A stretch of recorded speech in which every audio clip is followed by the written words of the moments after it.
Seguir con nuestro ciclo, la guerra y las consecuencias en el psiquismo. Ya llevamos 2 meses, pronto se ha ido el tiempo. Empezamos muy optimistas, optimista que no quiere decir positivos, sino optimistas, es decir, estábamos en el verde y ahora estamos en el verde, pero la ola está a todo lo que da y esperemos que pues, unas 2, 3 semanas críticas de muchos contagios. Entonces hay que extremar las precauciones, por eso está el espacio con todas las puertas abiertas, ventilado, aunque llueva. Entonces, vamos a ver cómo esté el asunto. A ustedes les llega la información, ¿no? Es una película súper interesante la que próxima semana que se llama Ven y mira.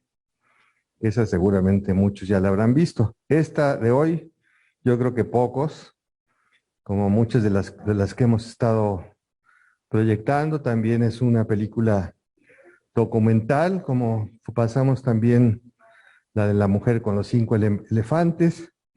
Hoy las 3 habitaciones de la melancolía, de una directora finlandesa que se llama Pirjo, déjenme pronunciar su apellido, Honkasalo.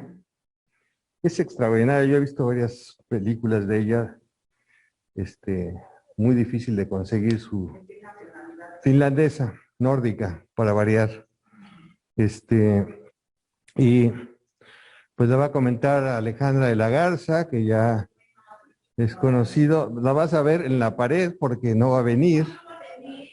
Tiene COVID, víctima de la quinta ola, quería venir, pero yo dije, no, prefiero que te quedes en tu casa. Desde ahí puedes hablar y ya después nos veremos por acá.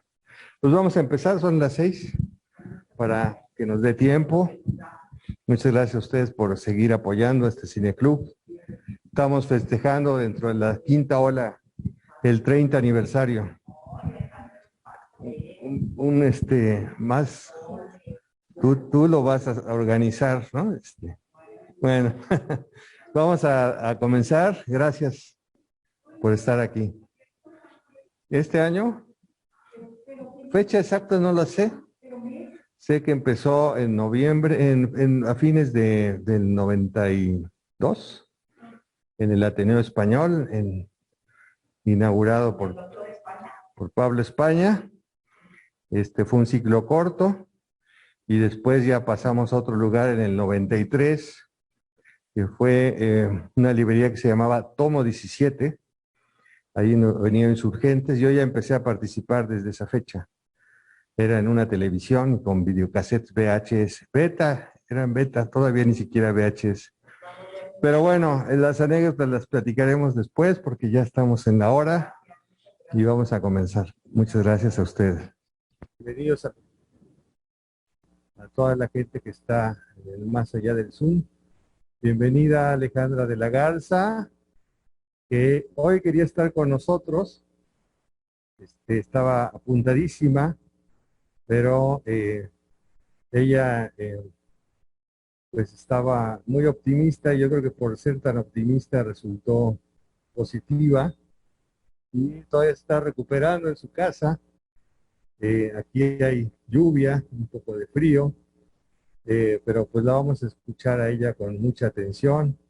Ella actualmente, bueno, ustedes ya la conocen, realmente no necesita mucha presentación, ha sido parte muy importante de este club desde sus inicios.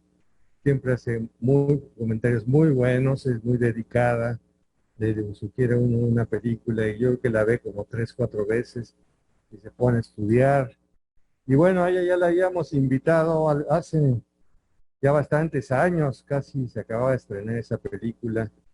Estábamos en la sala, en el cineclub de la Casa Reyes Heroles, y ahí comentó la película Melancolía de Lars von Trier.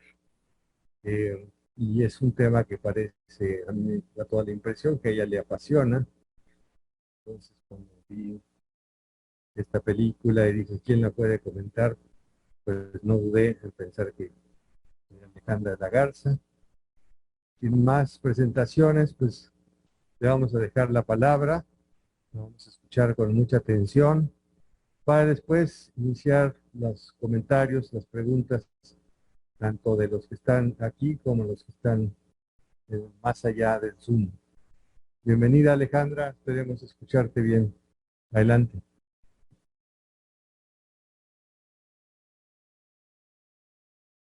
Muchas gracias, Alberto, por la invitación. Y sí, estaba yo entusiasmada de estar allá de manera presencial, pero todavía no se pudo. Así es que, pero desde acá, con mucho gusto siempre de participar en el Cineclub, voy a empezar mi comentario.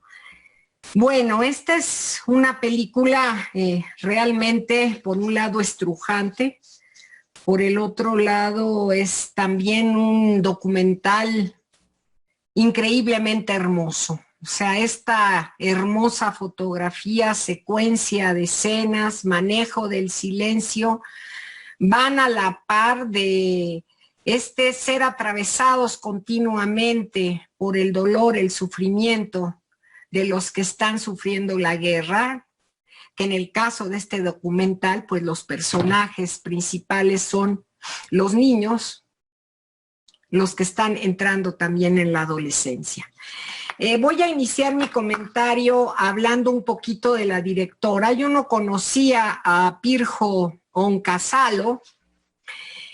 Bueno, Pirjo Onkasalo es una directora finlandesa muy renombrada, parece ser que es una de las mejores cineastas holandesas, finlandesas. Ha ganado muchos premios, ha sido galardonada tanto por su trayectoria de vida como por las películas que ha dirigido de manera sorprendente. Tiene varias características, no me quiero alargar porque después en los comentarios se da pie para poder ahondar más en el estilo de la directora y en cuestiones de su vida personal. Pero diría que además de ser directora ha trabajado como cineasta, editora, productora, guionista y actriz. Ella misma filma sus películas, las dirige y le gusta editarlas.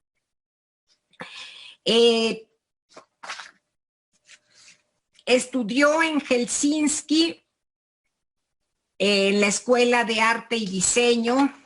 Es interesante su trayectoria porque a los 21 años se gradúa en 1969, ella es del 47, y después entre 71 y 72 algo que me llamó la atención es que estudió y trabajó como asistente en la Universidad de Temple, Filadelfia, en donde sus estudios incluyeron antropología visual. O sea, para ella lo visual, el silencio, la imagen son elementos fundamentales que constituyen su producción, ¿no? Entonces esto me pareció muy interesante y sobre todo esto sobre antropología visual.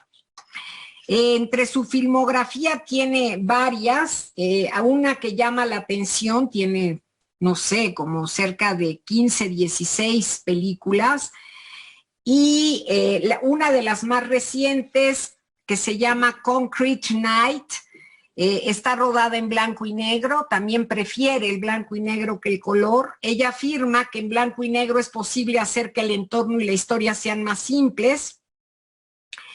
Las películas de Onkasalo son conocidas por su falta de conversación, vuelvo a mencionar esto del silencio, y ella misma dice que la imagen puede llegar a la parte no hablada de un ser humano, la parte indescriptible con el lenguaje. Está ahí la palabra, pero entre la palabra, sí, y el silencio, ¿no? Aparece eso que habla en la imagen. Onkasalo piensa que este silencio hace que el propio rodaje sea casi sagrado. Menciono esto porque me hizo bastante resonancia encontrar estas cuestiones sobre su estilo, sobre todo después de haber visto este documental, esta película documental tan aguda y tan profunda.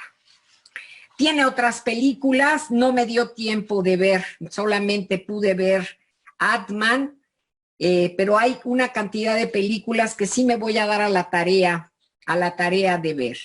Las tres habitaciones de la melancolía es una película que filma en el 2004 y que va a ganar una serie de premios. Gana 12 premios esta película en el 2004, fíjense, es impresionante.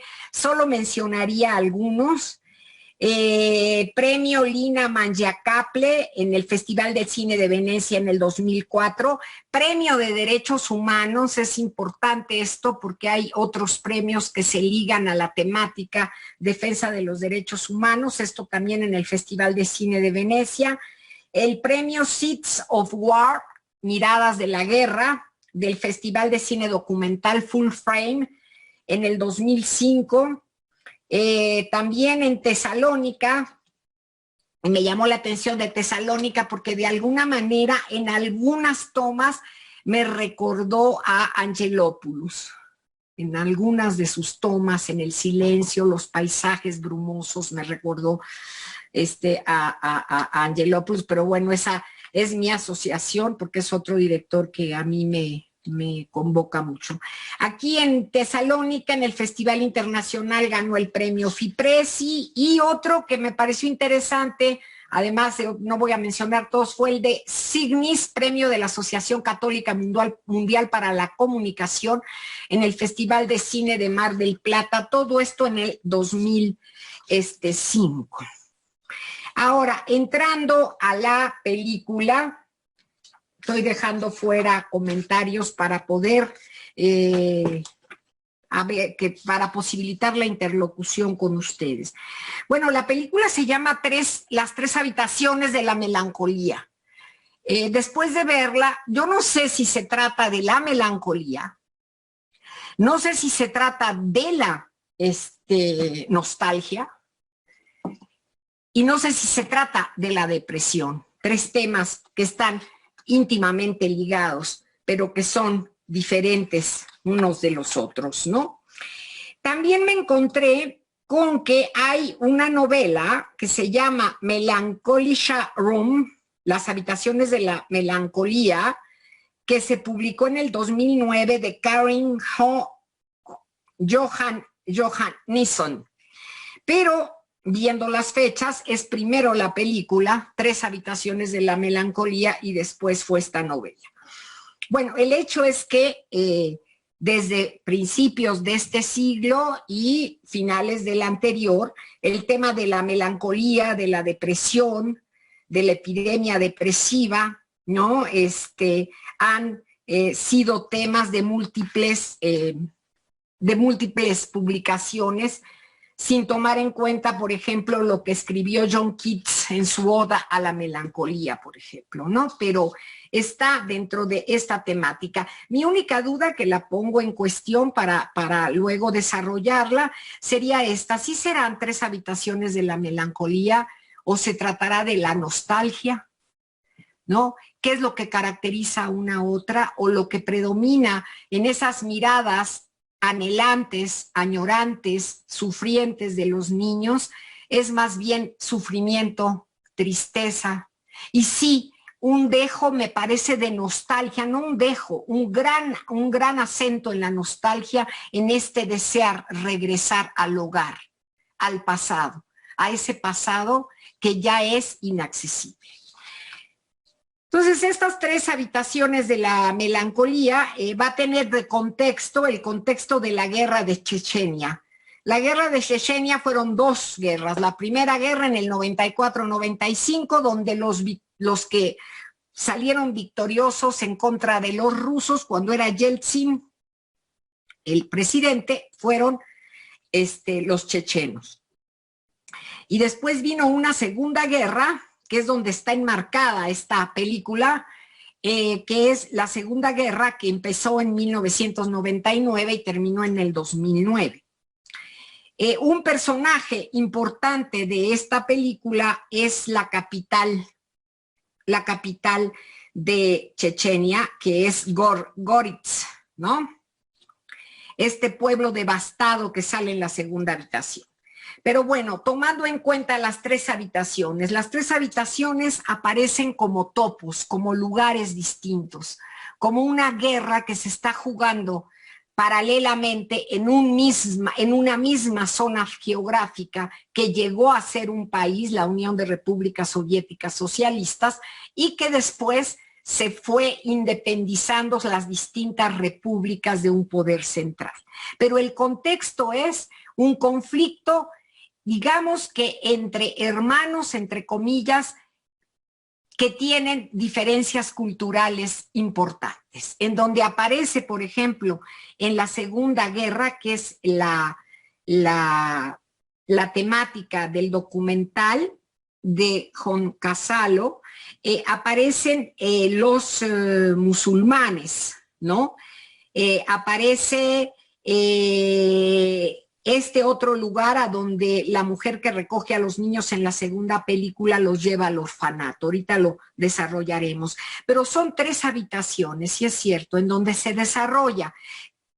Quién sabe si sea la melancolía, la nostalgia o la depresión, pero sí una devastación continua, un derrumbe continuo del psiquismo, en donde no hay, digamos, un presente seguro para una población que es sumamente frágil psíquicamente, como lo podemos ver a lo largo de los testimonios de este estrujante documental.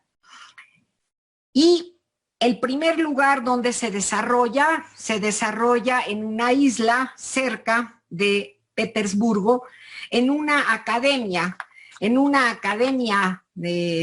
militar, en donde se están entrenando a los niños. ¿Para qué? Para la guerra. Es impactante este juego. Es la guerra dentro de la guerra. Esta primera habitación, además de lo que implica en cuanto a la experiencia de los niños y de estos que tienen nombre propio y van hablando de su vida anterior a la academia militar, lo que llama la atención es esto, la guerra dentro de la guerra, en donde lo que se alimenta finalmente es el odio al enemigo. Odio al enemigo que en el futuro se seguirá expresando de manera irremediable en una compulsión a la repetición, en una repetición continua, en estos conflictos basados en los odios, basados en la marginación del otro como diferente, y que es muy plausible y es muy evidente en esta primera habitación que además se llama El Anhelo, con uno de los personajes. Aparecen personajes cuyas historias nos van estrujando, nos van doliendo, vamos sintiendo el dolor con los niños, en donde la voz, además la voz que va narrando la historia de estos niños, es precisamente la que es pareja de la directora, que es Pirkko Saisio, es la que va narrando la vida y el testimonio de estos niños. Sin quererme saltar a ninguno de ellos, me parece que en esta del anhelo, en el que se refleja más esto, el anhelo de otra cosa y la profunda soledad, vendría a ser Sergei, que tiene 14 años y que además es de Grozny. Grozny es la capital de Chechenia, no lo dije bien al principio. De Grozny, y que además se ha sentido discriminado dentro de la escuela militar. ¿Por qué? Porque lo consideran enemigo. Su padre, paradójicamente, su padre, que es ruso, muere cuando los rusos bombardean Grozny. Después vamos a tener tomas impresionantes, desgarradoras de esta ciudad totalmente destruida por las bombas. Y además, Sergei menciona que ve cómo sacaban a su padre de una fosa común y desde entonces se ha vuelto solitario. En Grozny la guerra lo arruinó todo. Con él, con Sergei, termina esta primera habitación y la historia se va a cerrar con este personaje que va a ver a su abuela y la va a alimentar, en donde aparece solo, anhelando lo que es Chechenia, y además lo discriminan por su origen, los demás niños. La guerra de Grozny, que es la que él vive en carne propia, es la que va a arruinar todo y es la que va a fundar esta soledad en la que él se mueve. Dice, él mismo dice que está acostumbrado a estar solo. Me parece que de todos los niños, o sea, se dicen cosas tremendas, además las tomas de las caras tristes, sin curiosidad, con sueños, sin ganas de los otros niños, lo devastador y disfuncional de su origen, además de la precariedad de condiciones en las que viven, en las que vivían sus familias, eso hace que sea más desgarrador el relato y la secuencia de las imágenes de esta parte. Pero a mí lo que me pareció el final increyendo, que es donde uno como espectador ya siente, ¿no?, el nudo en la garganta, es precisamente con la mirada de Sergei mientras que le da de comer a su abuela, viendo a quién sabe dónde, en ese anhelo, nostalgia de regresar al pasado, a ese pasado en el que se vivía en paz, o esa mirada también incierta de miedo hacia el futuro. Para mí ese es el punto culmen de todas estas historias, ¿no? Mar de historias en cada uno de los cuartos. Este primer cuarto, la Academia Militar, y en donde hay de todo, madre alcohólica, madre que se suicida, madre que lucha en Chechenia contra los terroristas, en fin, ¿no? Otros niños que fueron recogidos de la calle, por ahí aparece uno, Colia, que conmueve, porque lo que se dice es que vivió en la calle y además escribe poemas, que es el que se pone frente a la ventana y empieza a decir un poema. En fin, primera historia, el lugar además en donde en esta academia militar están entrenando a todos estos niños para en algún momento continuar esa guerra y de repente volver a Chechenia a luchar contra los propios. Pasamos al cuarto número 2, que sería la respiración. Se le llama la respiración, anhelo, respiración es el cuarto número 2. El 3 sería recordando, ¿no?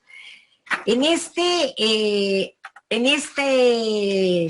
cuarto, en esta parte del documental, resulta más impactante aún porque ya nos vamos al lugar de los hechos, donde se ha jugado las batallas principales de tanto la primera batalla de Chechenia como la segunda, que es la capital de Chechenia, que es Grozny.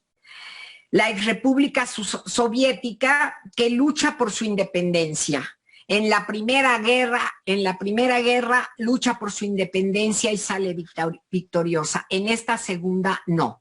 Los que ganan son los rusos. Y se muestra la destrucción generalizada provocada por los bombardeos rusos. Una ciudad donde las familias luchan por sobrevivir en edificios apenas habitables, casi totalmente derruidos. Aparecen perros callejeros deambulando por las calles, vehículos militares que obstruyen las carreteras, soldados que vigilan los controles, madres sin casa en la calle sosteniendo en los brazos a sus bebés. Y finalmente aparece el personaje de esta habitación, que es la que viene a dar un respiro, ¿no? Ligándolo con el nombre de esta parte del documental, Respirando, y que es Adisat.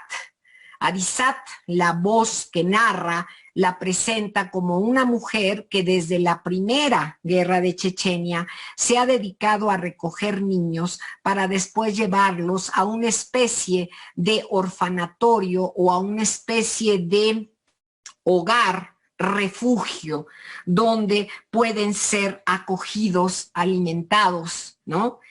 Y Adisat es todo un personaje. Creo que Adisat no deja de aparecer ni en este segundo momento ni en el tercer tempo, en el tercer cuarto.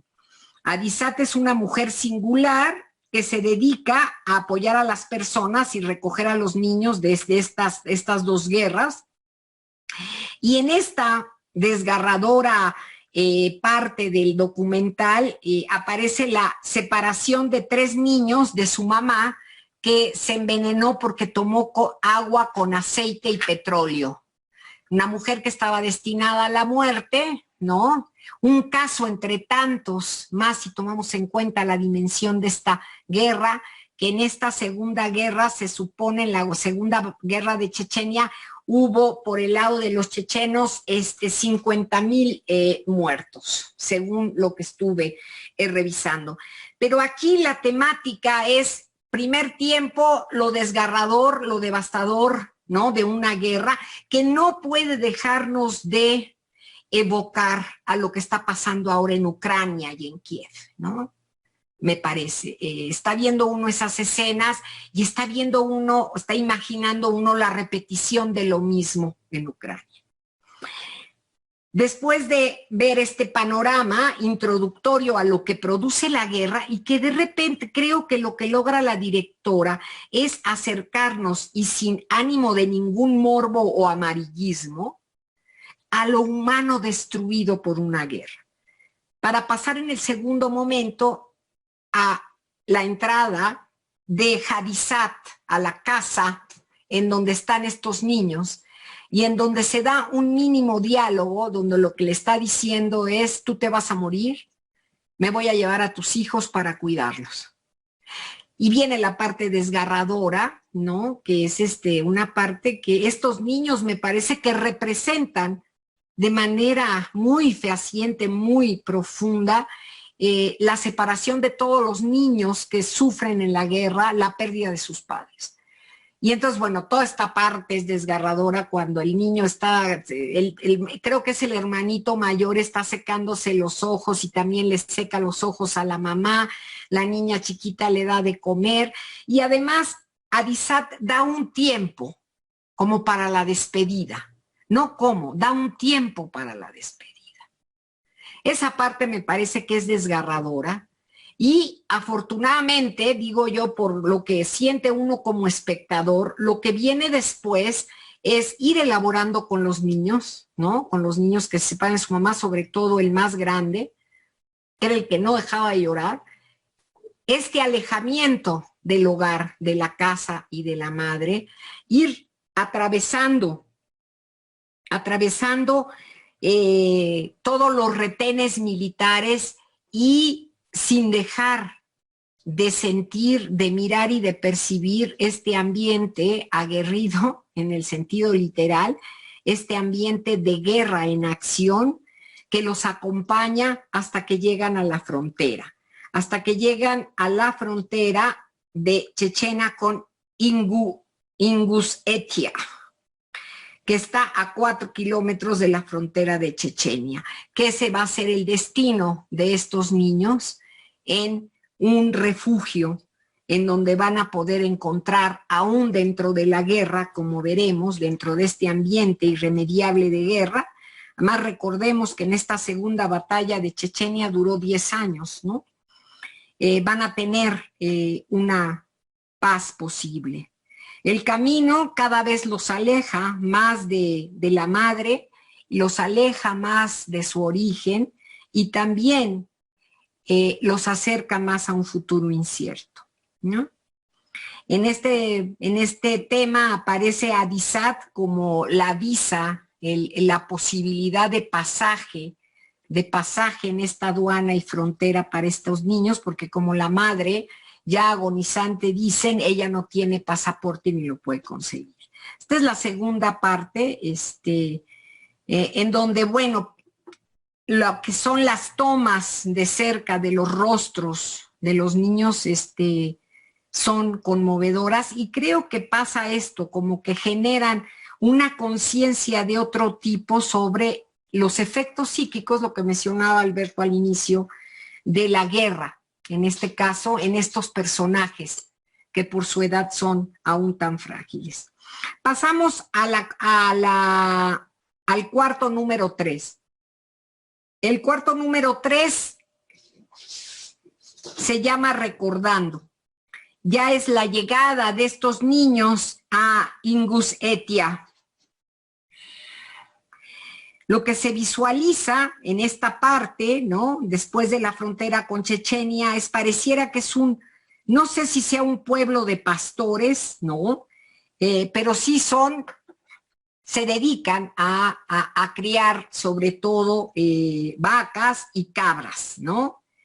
Donde los niños refugiados que van llegando, sería un orfanatorio muy sui generis, se insertan en las actividades.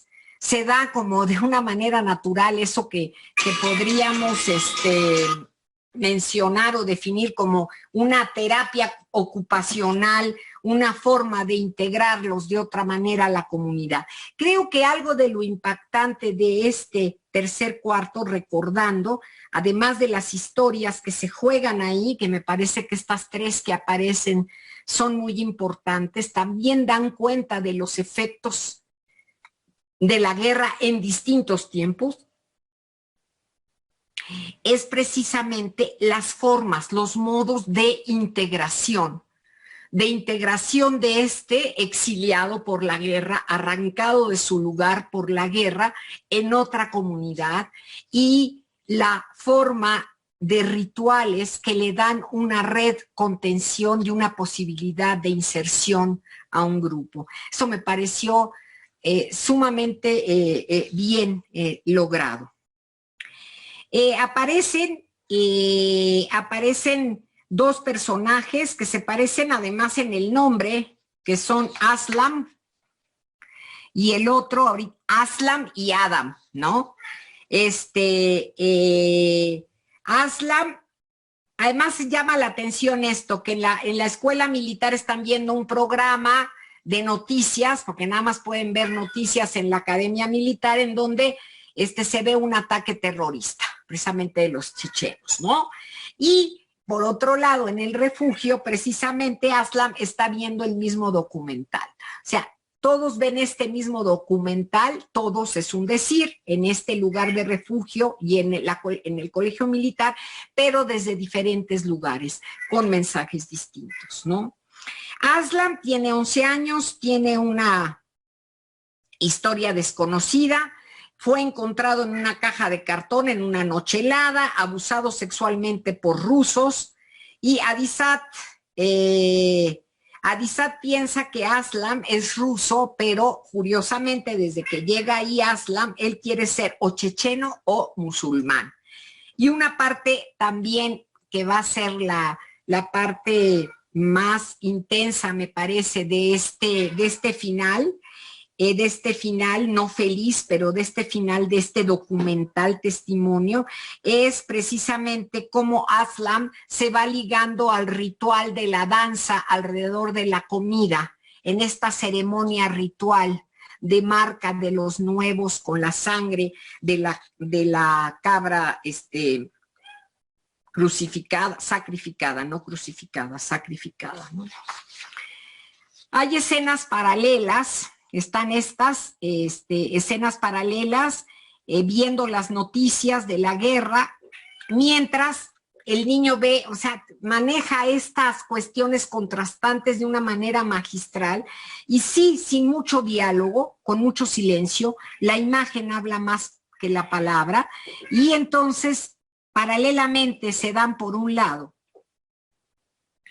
estas noticias de más ataques, de transcurrir de una guerra que parece que no va a tener fin, mientras que Hadisat le está quitando con una gran ternura los piojos a un bebito y platica con él.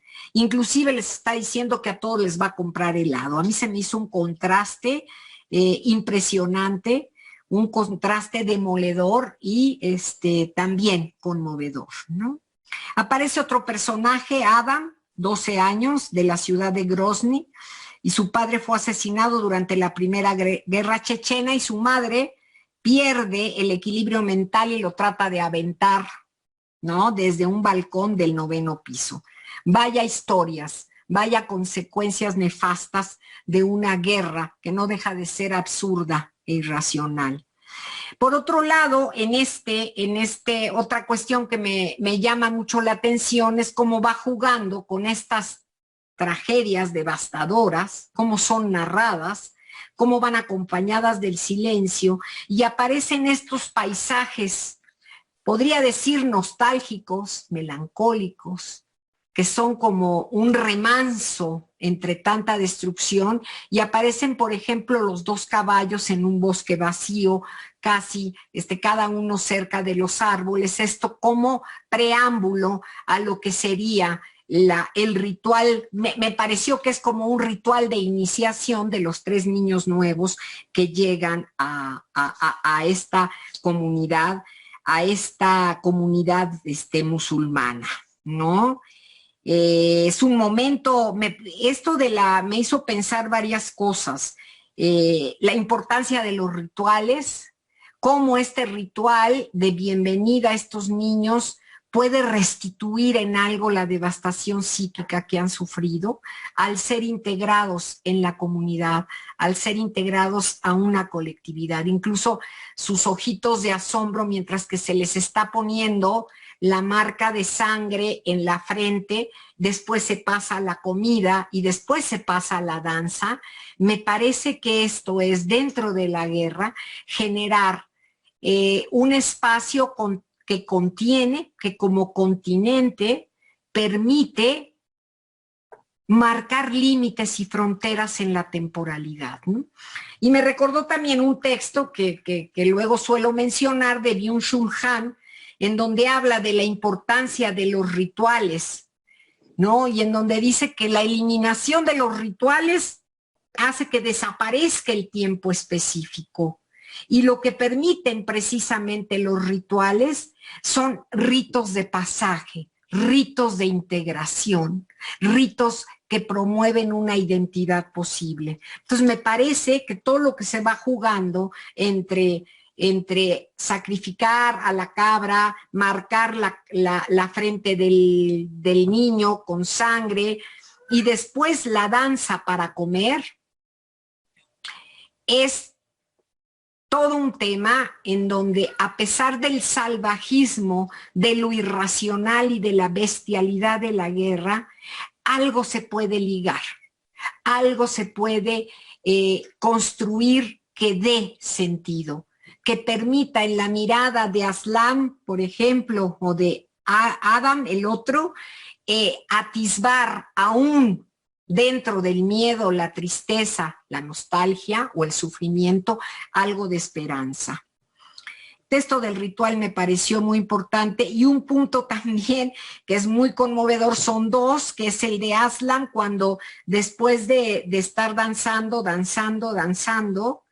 ¿no? Empieza a seguir viendo a los demás danzar, y cuando empieza la oración, que se limpian la cara y hacen una flexión de la cabeza y demás, empieza a llorar, ¿no? Creo que ahí es un momento, insisto, no sé si de melancolía, nostalgia, sufrimiento, pero sí es un momento en donde de seguro está recordando lo que ha vivido y también valorando lo que está pasando en ese momento y en comunidad. El último testimonio es el de Milana, la mujer, la chica que aparece de 19 años, y también, bueno, es una historia, creo que cada historia representa miles de historias, ¿no? Miles de historias que se dan en las guerras, que se dieron en esta guerra. Y Milana es violada por soldados rusos a los 12 años en Grozny.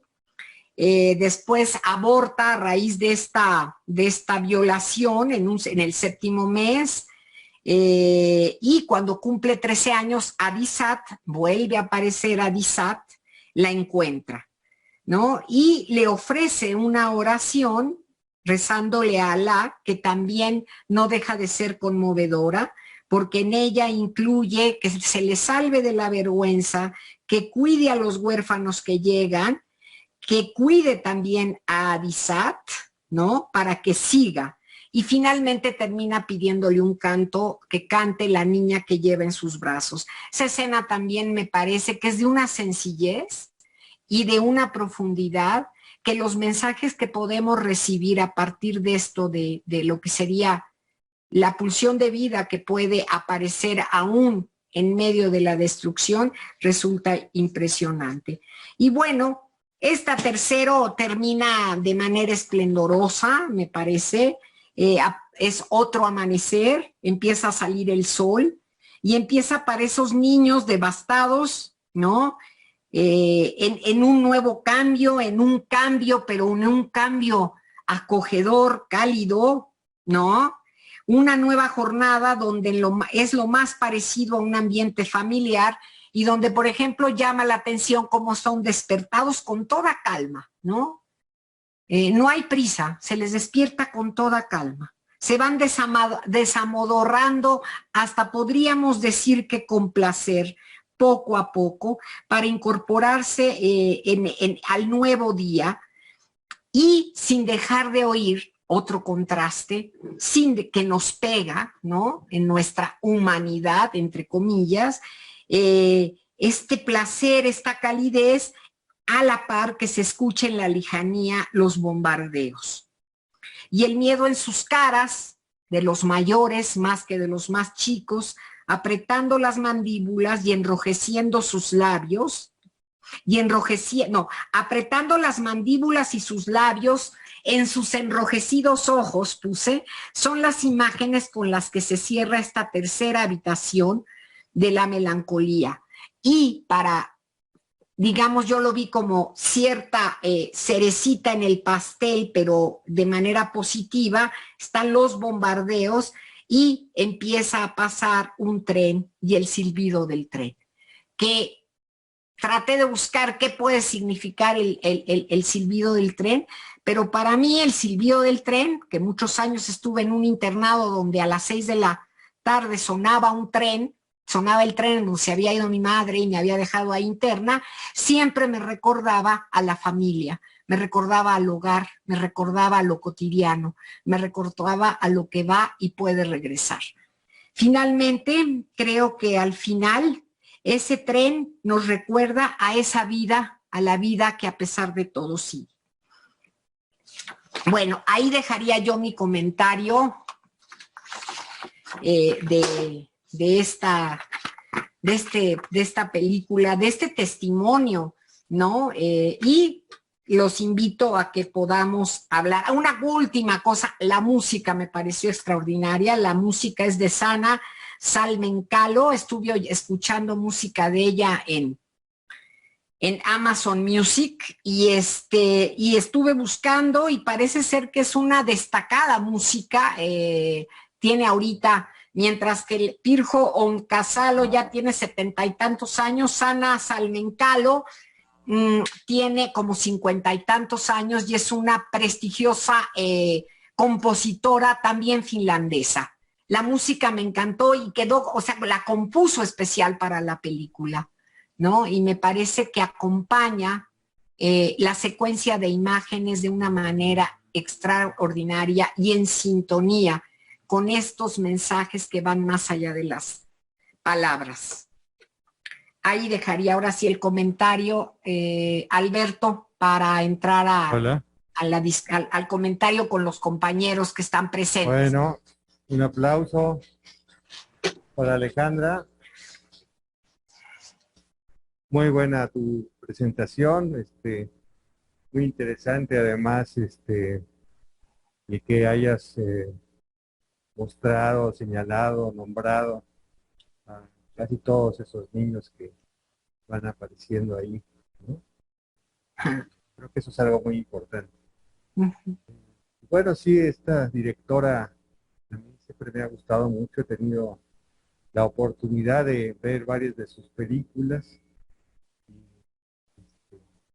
Difícil de poderlas encontrar después, sí. Pero esta apareció pues por ahí y entonces inmediatamente dije, esta tenemos que incluirla en el programa. Sí. Y algún día iba a haber la ocasión de programar esta película. Pirjo Oncasalo. Oncasalo. Difícil pronunciar su nombre, pero tiene un gran oficio de cineasta, efectivamente, como mencionaba Alejandra, ¿no? Cómo da privilegia Yo creo que además este tipo de temas, ¿no? Tiene que ver con eso, privilegia la imagen, las atmósferas en relación a los diálogos. Hay realmente pocos diálogos, hay muchas imágenes, un ritmo que efectivamente a mí también lo relacionaba con Teo Angelopoulos, ¿no? Planos largos, este tren que va allí, lejos, los paisajes, ¿no? Que están en el horizonte, muy a lo Angelopoulos, ¿no? Sí. Como para mostrar lo que está en toda esa atmósfera, en todo ese territorio, en toda esa geografía. Sí. Tiene, por otro lado, yo creo que una cualidad increíble, esta directora, no es cualquier documentalista. No. Si ustedes se dan cuenta, prácticamente parece una docuficción. Bueno, adelante.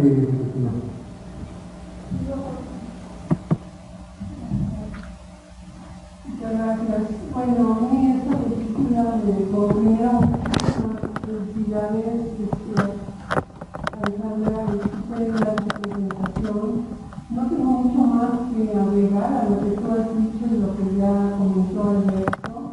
A mí me parece y agradezco por la oportunidad de ver este tipo de cine, que me parece de una belleza, de haber visto Alberto, a pesar de lo crudo, pero esta capacidad de la directora, ¿no? De entrar a la expresión de estos niños, a esa interiorización de todos ellos, y a través de la música, efectivamente me parece extraordinaria, como acompaña, ¿no?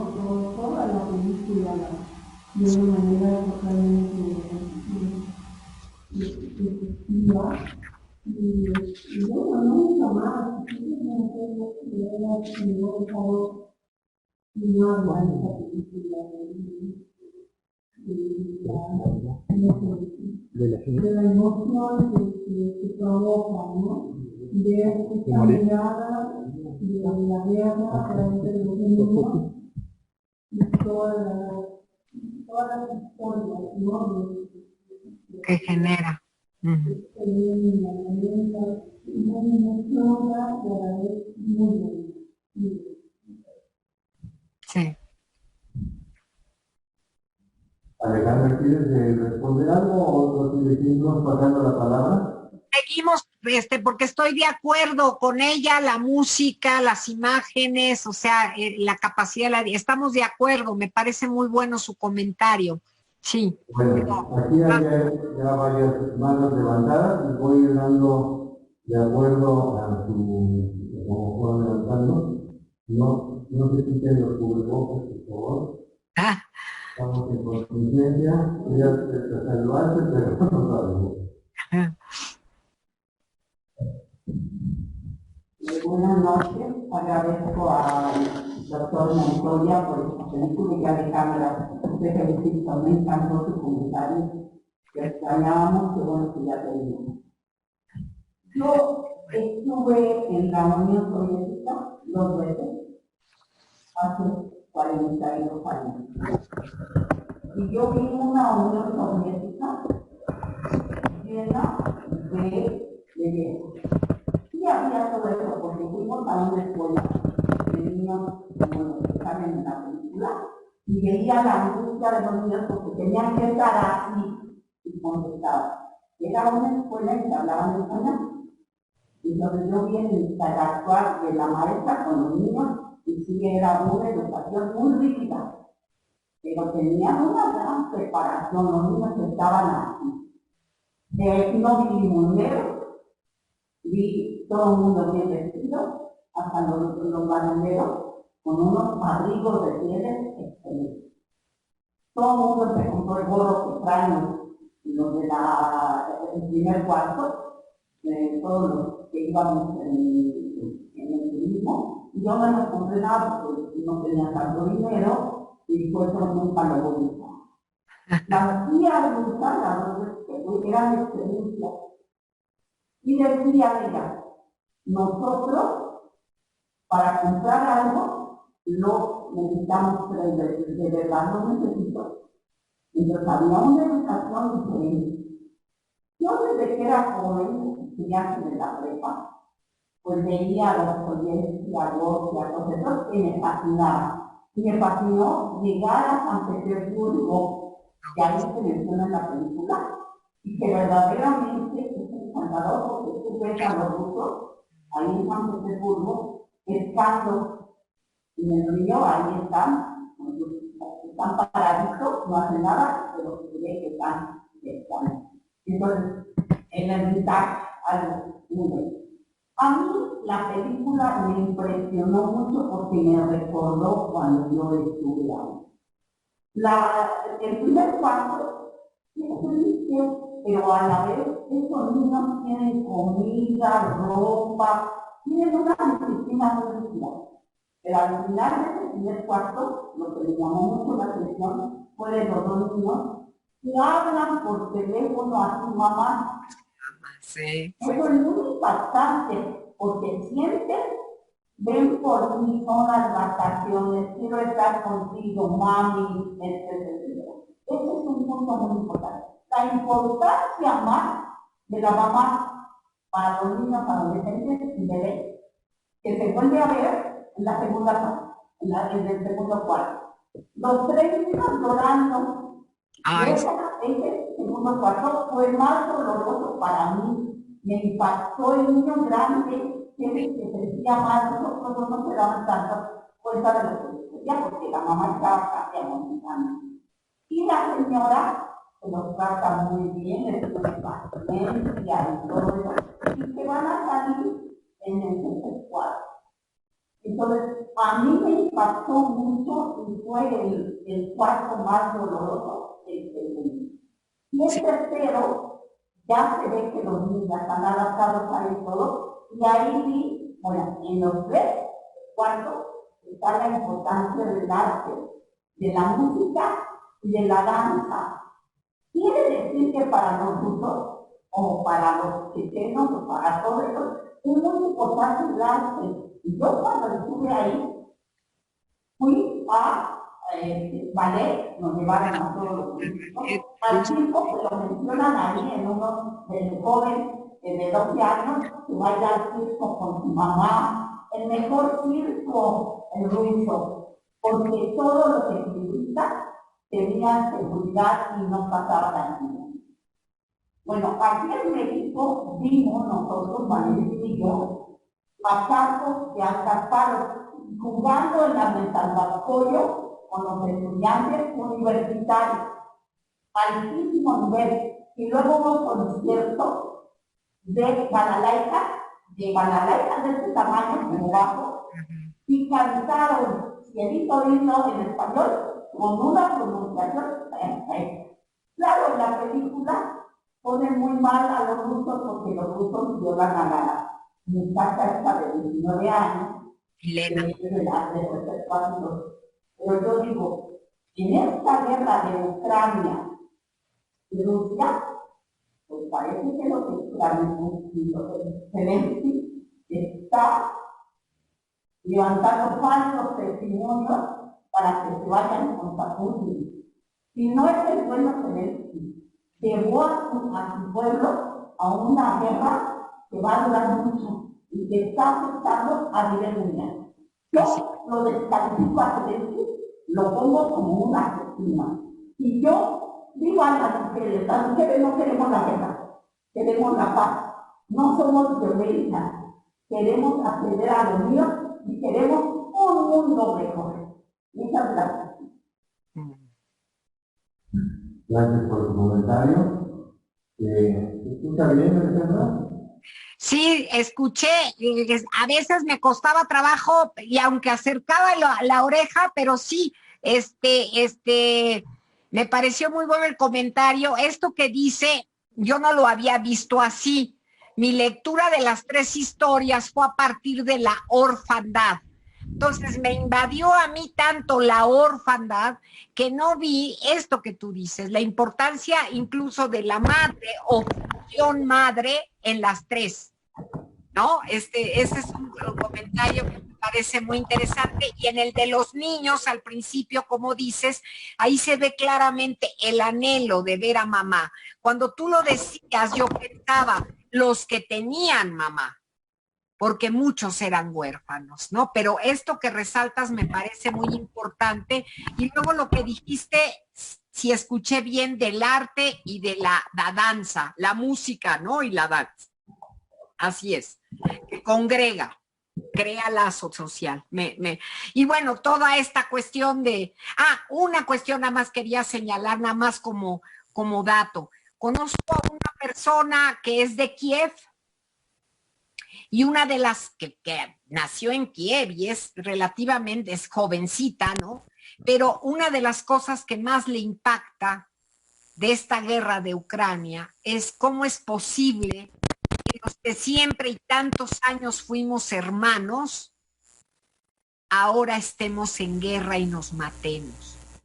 Esa es una idea y una representación que tiene el peso también de ser devastadora, me parece. Es lo único. Quería mencionar algo, me gustó mucho el comentario de la persona que acaba de participar. Tengo algunas diferencias porque si nos vamos a una de las características de el duelo patológico y la melancolía es que el sujeto no sabe. Parece que el fenómeno que describe la película, con el abrazo, pero me parece que estrictamente, digamos, lo veo más cercano a la psicología del trauma y al trauma de la guerra, como lo mencionaba en algún momento Freud, como efectos de la guerra y todos los que desarrollaron, ¿no? La neurosis de guerra y el trauma de la guerra, lo veo más cercano a eso. Pero digo, son diferencias de percepción en donde digamos, lo bueno de esto es que tenemos diferentes miradas y también diferentes lecturas del texto que nos ofrece la película. Ya. Muy bien. ¿Quién quería participar? Esperanza, puedes venir para acá porque no tenemos problemas con el problema.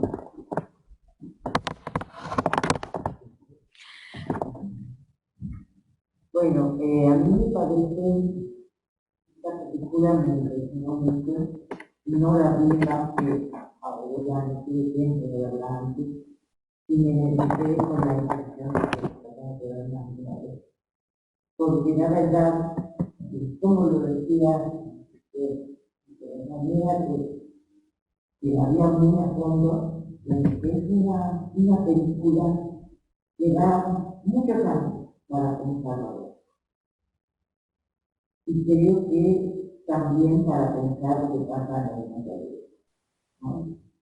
Y lo he ido pasando a lo largo del tiempo, y yo también fui a un viaje que es maravilloso por toda una gran parte de la música, y era nada que ver con la vida, ¿no? Nos mostraron un montón de cosas muy buenas, también por supuesto una realidad cosas duras, pero la verdad que dominaba que querer mostrar la imagen y lo que me parece es que era muy claro que ahora yo me encontré con algo que uno tiene que pensar, y si esto sigue pasando, y sigue habiendo nuestras guerras, y sigue habiendo nuestras condiciones, es un país que ya se ha presentado también, pero que además tiene una situación muy violenta. Está ahí y ya reventando por otros lados, y me parece que era una periodista de la época anteriormente no tiene nada que ver con lo que ya se esté viendo acá, y con esa cantidad de situaciones, de duelos, de pérdida, de destrucción del país, es algo que yo señalaba cuando iniciamos para dentro del mismo viaje, y además para parte de Moscú y del norte, pero ¿qué pasa con todo lo que yo vi? Estaba tan bonito y tan funcionando bien como Macarena. Evidentemente, ahora hay una guerra divididos y con muchísimas dificultades para esto se ve más en la película, da para pensar mucho todo lo que ha pasado con la muerte que se ha producido, con las familias destruidas, con los países desesperados. Bueno, yo me quedo con muchas más preguntas que antes de qué pasa con la política de hoy. ¿No? Porque lo que sí quería señalar, casi para terminar, es que esta película es hecha de contar la guerra. Hay otras cosas que uno ve cuando hace para nuestra película, que dan para una maravilla de país, que tenía como verdad muchas cosas maravillosas, pero la verdad que ahora se preguntaba esa contradicción, esa pelea a nivel de que está pasando la parte de la Rusia por la parte de la regla actual y cómo se está destruyendo este país. A mí me queda muy impresionante. Pero la verdad es que eso, como dice la compañera de la serie, en una serie en sus comentarios me pareció muy claro. Alejandra, me pareció que su comentario ha sido de una calidad muy grande, diciendo que pensemos todo lo que está sucediendo. Es decir, que toda la fundamental es la guerra, en nuestra cultura, con una decisión, con un dolor, con la decisión de la familia, que es algo que está muy, que va a parecer muy agradable que no. Yo les preguntaba a las cosas maravillosas, que sí, con que pero ¿qué está pasando? ¿No? ¿Y de qué año es esta película que quería ver? 2004. 2004. Muchas gracias, Esperanza. Muy interesante lo que nos señala. ¿Qué pasa en la Unión Soviética? Yo estoy seguro que esa película jamás la pasaría en la Unión Soviética. ¿Jamás qué? ¿Jamás qué? No te oí. ¿Escuchas? ¿Escuchas, Alejandra? No, jamás. Esta película, ¿jamás qué? Jamás sería proyectada en Rusia. ¿Sí? Es decir, no es lo mismo visitar Rusia como turista y al visitar al ballet, todos esos lugares maravillosos. Y otra cosa es porque está sucediendo en esta época de guerra, donde la gente no sabe lo que está pasando, se vive una dictadura impuesta por un tipo que está realmente loco, un psicópata, y ya han vivido varias dictaduras, primero dentro del comunismo, que fue una catástrofe, y ahora dentro del capitalismo. Entonces, estos niños que se ven todavía se les ven esas emociones, pues van a ser forjados a base de entrenamientos muy duros para que vuelvan máquinas de matar. Todavía vemos esas nostalgias por la madre, son unos niñitos que tienen esa sensibilidad poética, pero han sido programados para, al final de cuentas, matar y servir, al final de cuentas, a un tipo, a un dictador, ¿no? Todos estos niños huérfanos. Y yo no me imagino qué puede pasar, como ya mencionaban mis compañeras que comentaban, un niño que la madre lo quiso tirar por el balcón. ¿Qué puede quedar de ese niño en su psiquismo? Una melancolía terrible. ¿no? Tal vez muchas gente son como héroes, como esta señora que está siempre salvando, rescatando, juntándonos con otros niños, pero al final están viviendo una tragedia terrible. Yo creo que se muestra esta parte oscura de los rusos es muy importante. Yo creo que también estos niños también, por eso se prestan también para filmar esta película. Son grandes actores que nos están mostrando los sentimientos y vidas. Más allá de los populismos y de las ideologías, tenemos que ver y tomar partido de estas grandes tragedias. Valentín, pásale para acá, para allá, y para no estar moviendo, porque se les ajusta todo esto.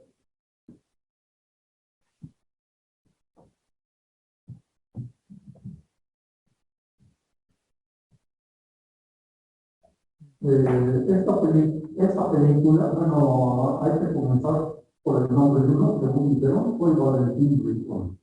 Esta película, como todos pudimos apreciar, tiene escenas muy conmovedoras y otras que se podrían decir hasta impactantes. Porque está cifrada esta película, está proyectada y está, no digamos actuada, pero sí representada por la parte más sensible de la sociedad, que son los niños. Yo quiero recalcar que la habitación 1 son los niños de la parte de la República Triunfadora, que fue Rusia. La habitación 2 y 3 son de Chechenia, que es la parte perdedora. Y ambos están representados por niños que sufren. Los de la parte ganadora, que son los rusos, también son víctimas, porque aparte de que muchos de ellos, si no es que todos eran huérfanos por la guerra, están dentro de una educación en donde al estar preparados para la guerra y entrenarse a disparar y a todas estas cosas tan rígidas que vimos, están aceptando ya como algo natural el odio que tienen contra el enemigo. ¿Y quién es el enemigo? Los chechenos. Ahora bien, los chechenos es un país que hasta la fecha sigue sufriendo porque no han resuelto esta guerra, estas dos guerras, en una ganó Chechenia y en la otra perdió, pero hasta la fecha. Y eso lo podemos apreciar y entender porque Chechenia es un pequeño país que está en la parte, podríamos decir, rusa, aunque es un país aparte de los rusos de Chechenia, pero inclusive en los atlas no aparece, se ve Rusia nada más, y entonces, ¿qué son ellos? ¿Son chechenos o son rusos? Entonces eso no se ha resuelto y eso viene a acentuar su naturaleza de víctimas. Eso es lo que yo quería resaltar nada más. Sí. Gracias, Alejandra, ¿quieres responder algo o seguimos dando la palabra? Sigue dando la palabra, Alberto. ¿Sí? Bueno, a ver si alguien del Zoom se anima. Bueno, hay uno de los niños que hace un relato el mismo, el que está siendo maltratado, que los demás lo consideran de origen sistema, y que su padre murió, y que la rumba era un que él testigo, ¿no? Ve ahí al padre muerto en una fosa común. Entonces es una cuestión traumática ahí muy fuerte, y sí se ve como un niño metido a sí mismo, como como en un estado de shock permanente. Los ojos se ven, pero yo creo que ahí tiene mucho que ver la presencia del director en la cámara, porque yo creo que ahí el cine tiene esa función para los casos de los documentales, que es situaciones muy tácticas. La cámara es para ellos un alivio. Decía otro gran documentalista que se los recomiendo mucho, se llama Raymond de Pardón, que es de grande tiempo, porque todavía está filmando, se metía a los hospitales psiquiátricos, a las comisarías, y veía los malos tratos, como son los maltratados a esas personas, a veces amarradas con cintas para que no se muevan, alguien que está sufriendo de locura, y de repente llegaba a la cámara, la ponía ahí frente a esa persona, y la persona empezaba a hablar. Lo criticaban mucho a Raymond de Pardón por una cuestión ahí que decían que es ético que se esté mostrando a esas personas, y él decía algo que a mí me parece muy contundente. Para mí, filmar por eso, filmar a esas personas, es una forma de solidaridad. Y si no fuera así, no estaríamos viendo esta terrible realidad de estos niños. Entonces damos las posibilidades, que tiene prácticamente la misma función del ritual que ya mencionaba Alejandra de la Garza, que es muy curativo porque el ritual lo que permite es la reestructuración del arte social a través de símbolos, que les incluye nuevamente en lo social. Entonces yo creo que el cine también tiene esa función. A esos niños lo estamos mirando, así como miramos a la mujer con los 5 elefantes, un testimonio también víctima de la guerra, de rusos, que es valiosísimo su testimonio. Todos estos niños dan su testimonio. Yo creo que eso los revive, eso les cambia la mirada, los vuelve actores, ¿no? Entonces, yo creo que es un momento que los acerca a la vida, dentro de esa devastación terrible, ¿no? Sí están vivos y todo, pero juegan a la guerra, a los que van a ser grandes, pero sí, ¿qué va a pasar después? Cuando dejen de ser niños, ¿no? Niños huérfanos. Leticia.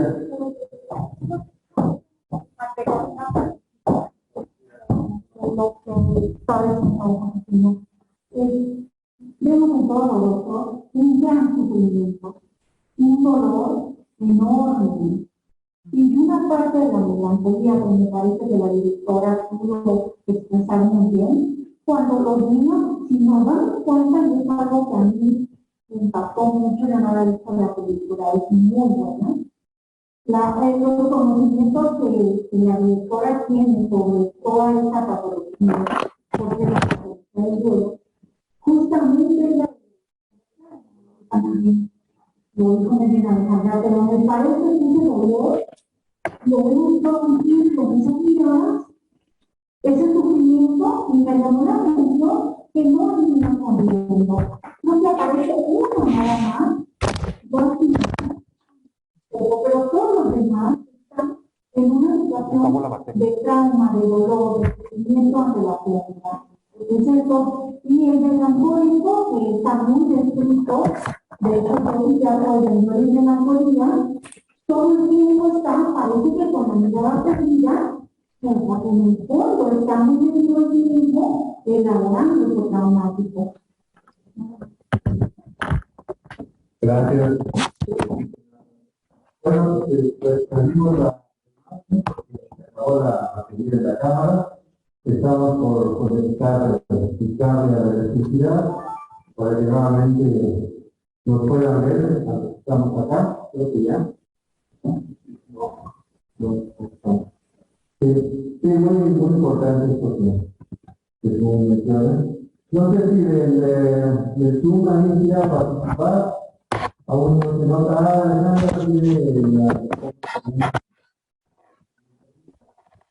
se llama Raymond. Raymond.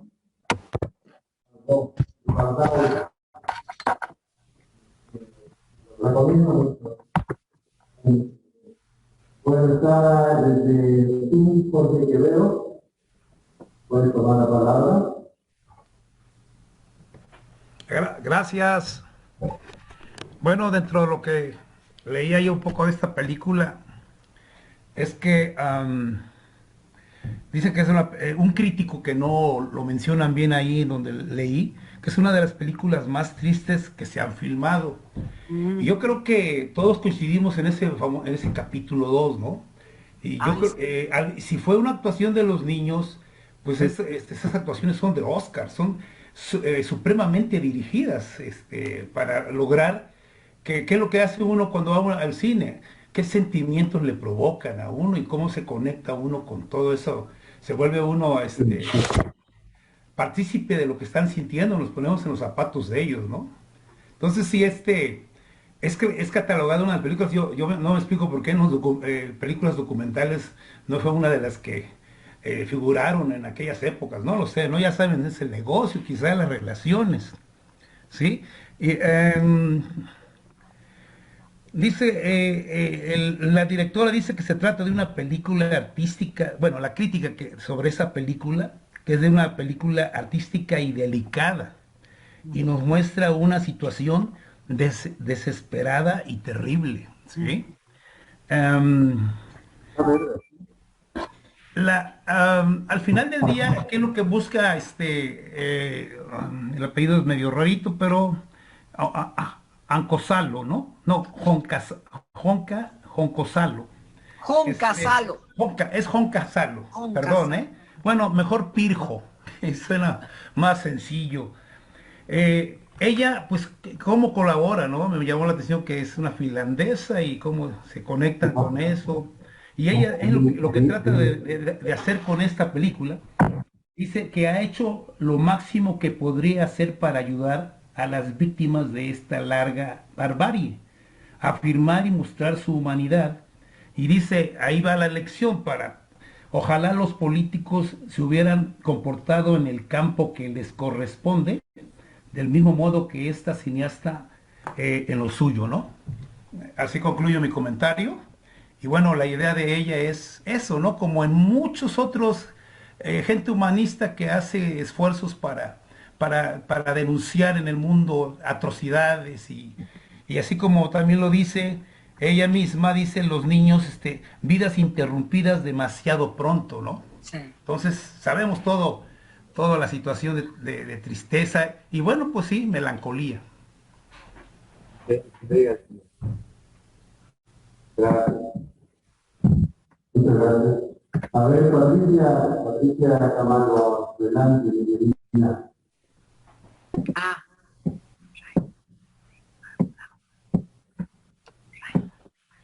Muchas gracias, buenas noches.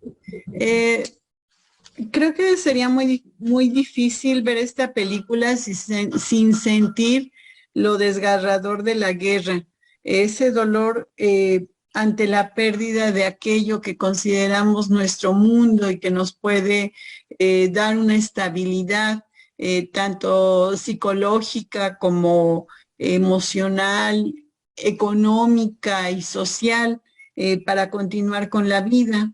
Tengo una pregunta. Hablaba la doctora de la Garza acerca de la función de estos rituales para poder integrar o reintegrar a los niños en una sociedad devastada. La disciplina del ejército también tendría ese sentido de un ritual que permita mantener el psiquismo que se requiere para desarrollar las habilidades propias de la guerra. A ver, Alejandra, yo digo. Buena pregunta. A ver. Me parece que se generan una serie de hábitos. A ver, ahí lo que sucede en el ejército, igual que en la iglesia, ¿no? Se les denomina instituciones topales porque generan una serie de hábitos y de disciplina que homogeneizan la comunidad, ¿no? Pero se llevan a cabo una serie de ceremonias, por ejemplo, en lo militar y en la iglesia, y estaba pensando también que entre médicos también es una serie hay jerarquización, hay reglas establecidas de la relación de jerarquías, la menor jerarquía con la que sigue, y de alguna manera hay una serie de hábitos y formas de ser que dan pertenencia al grupo, ¿no? Pero no sé si yo lo llamaría rituales, como los rituales sociales de la fiesta, por ejemplo, las festividades que dan a la comunidad un sentido, o por ejemplo, el ritual que se ha perdido mucho y que Darren en su libro de la moda negra menciona cómo se han perdido los rituales de los velorios, ¿no? Los rituales para despedir a los que se van, a los que se mueren, y que ahora en la pandemia mucho más se perdieron la posibilidad de esos rituales. Y el efecto que puede tener el ritual en ese sentido. También el ritual, los que son muy importantes son los rituales de pasaje, de la niñez a la adolescencia, de la adolescencia a la adultez, no sé, como generar esos rituales también de la adultez no sé si se pueda generar un ritual de la adultez a la tercera edad y a la cuarta edad y demás, pero sí son rituales de pasaje que marcan.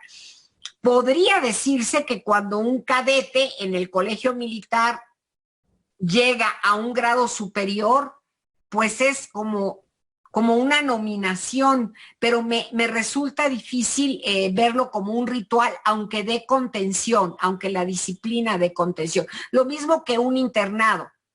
Yo estuve en internado como 7 años y me parece que lo que hay es disciplina, hábitos, espacios para convivir, hay cosas que te estructuran, pero no hay rituales, el ritual era un internado religioso, el ritual era ir a misa.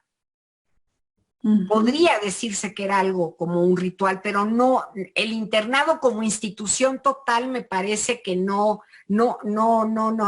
funciona con rituales, sino con reglas, disciplinas que dan al grupo, ¿no?, indicación de conducta que los integre a una misma comunidad. No sé, es muy buena pregunta, que hasta ahorita estoy pensando. No sé qué opinen los demás, tú, Alberto. Hay una diferencia, ¿no? Hemos hablado aquí del debate de hoy, como el Instituto Secreto pues está convirtiendo a estos niños en futuras máquinas de matar. Ahí no hay nada que tenga que ver con lo ritual. Los rituales tienen que ver con lo sagrado.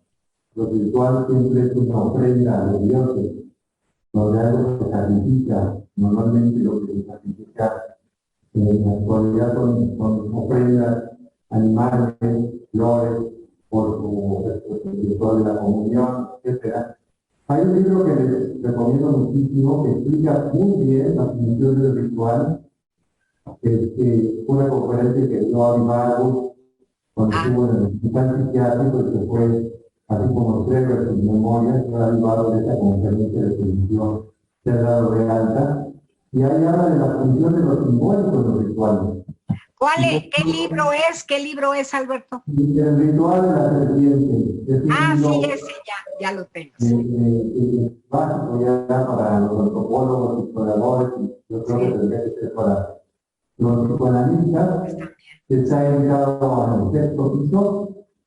Está un poco agotado, yo por ahí tengo unos ejemplares con obras que hay en está traducido al español y vale mucho la pena, porque justamente es esta relación y los símbolos, lo que dicen en realidad, la palabra religión tiene que ver con eso, recuperar el enlace social entre los humanos y su relación con los dioses, con su medio, con la ecología, todo está relacionado con Dios.